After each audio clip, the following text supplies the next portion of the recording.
In this video, I'm going to talk about peculiarities of marketing in international business management.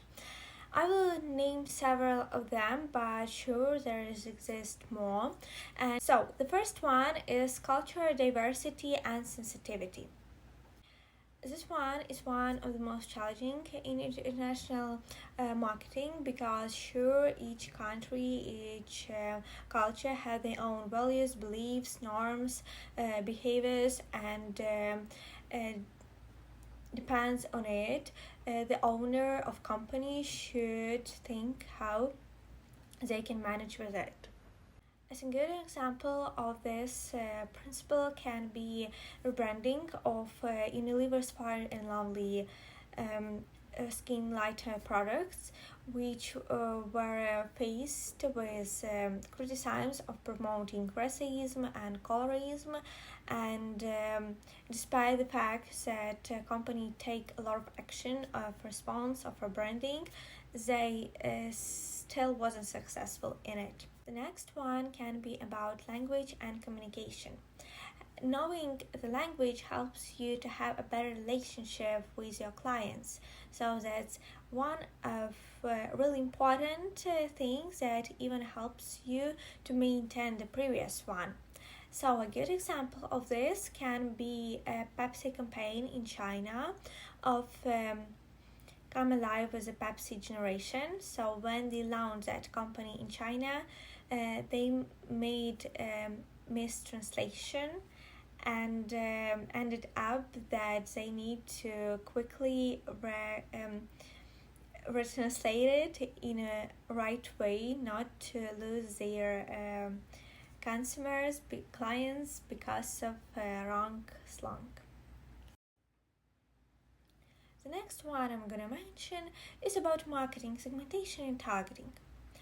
Efficient marketing segmentation should involve understanding the local context and adapting product, feature, branding, and messages to that market they are going work in.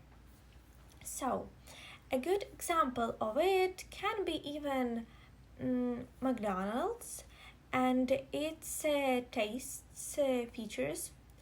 I mean, like in each country, you can try different special burgers or menu definitely for that local country.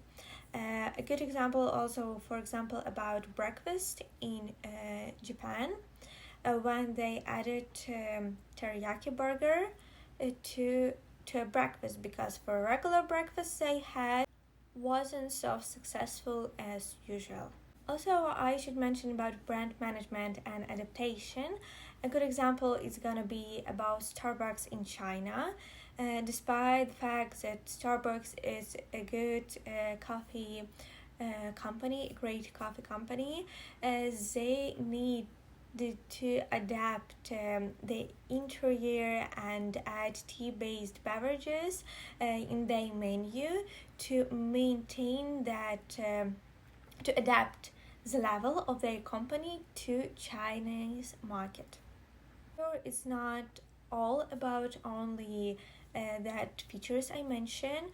We can also add about legislation system, competitive landscape, collaboration with different influencer because of digital tools we're using, but still a lot of things depend of the company you have, on the products you work with, and markets you're gonna go to. Though in this way, I wanna say one more time thank you for this course, because even this international management and marketing was highly interesting for me, as even before I was a bit involved in marketing. Thank you.